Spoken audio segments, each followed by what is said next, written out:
Digital arrest fraud செய்யக்கூடியவர்கள் என்ன பண்ணுவாங்கன்னா, பல 100 பல 1000 இன்டர்மீடியேட் அக்கவுண்ட்டை உருவாக்கி வச்சுப்பாங்க. அவர்களுடைய நேரடி வங்கி கணக்காக இருக்காது. அப்படின்னா அது வழியாக நீங்கள் கண்டுபிடிச்சிடலாம் அவங்க யாருன்னு.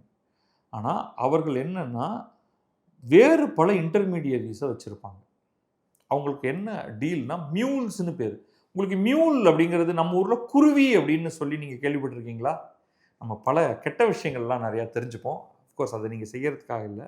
இப்போ இந்தியா, மலேசியாவில் சினிமாவில் பார்த்துருப்பீங்களேப்பா, அது அயன் படத்தில் வரும்.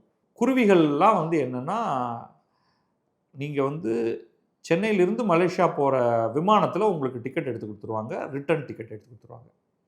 நீங்கள் அங்கே போவீங்க, உங்களை ஒரு நாள் அங்கே ஒரு ஆள் உங்களை வந்து அப்படியே பிடிச்சி கொண்டு போய் உங்களை ஒரு ஹோட்டலில் உட்கார வச்சு நல்லா சோறு போட்டு கொஞ்சம் மலேசியாவை லேசாக சுற்றி காமிச்சிட்டு அடுத்த நாளைக்கு 2 நாள் கழித்து உங்களுக்கு ஒரு பொட்டி ஒரு சில பொருட்களை தருவார். அந்த பொருட்களை நீங்கள் எடுத்துட்டு இங்கே வெளியில் வந்து இங்கே பத்திரமா வெளியில் வந்து இங்கே ஒரு நபர் இருப்பார்.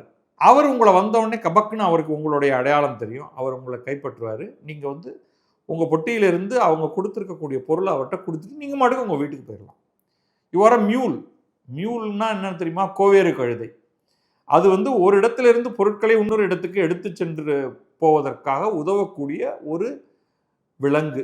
அந்த மாதிரியாக உங்களை ஒரு விலங்காக பாவித்து இங்கிருந்து மலேசியா போ, அங்கே அவர் கொடுப்பதை சத்தமே போடாமல் வாங்கி கொண்டு வா, வாங்கி கொண்டு வந்து இங்கே ஒருவரிடம் கொடு, இதை நீ ஒழுங்காக பண்ணால் உனக்கு நான் வந்து 10,000 ரூபா தரேன், 15,000 ரூபா தரேன், 50,000 ரூபா தரேன், 1,00,000 ரூபா தரேன். அவங்க என்ன பொருள் எடுத்துக்கொண்டு போகிறார்களோ அதற்கேற்ப தங்கம் கடத்துவது, போதைப் பொருள் கடத்துவது, வேறு பல அரிய வகை வேல்யூபிள் பொருட்கள் அப்படின்னு வைத்துக்கொள்வோம். அதில் தான் அப்பப்போ இந்த நட்சத்திர ஆமைன்னு ஒன்று மாட்டோம், ஆமை குஞ்சு மாட்டோம். இதில் ஏதாவது வனவிலங்குகள், அதாவது பேண்டு விலங்குகளை உயிரோடையோ அல்லது செத்துப்போயோ அதை எடுத்துகிட்டு வருவாங்க. இன்றைக்கி வந்து நம்முடைய எக்ஸ்ரே எல்லாம் பயங்கர பவர்ஃபுல்லானது. அதனால் உங்கள்கிட்ட என்ன இருக்குதுன்னு கண்டுபிடிச்சிடலாம் பொட்டிகளில்.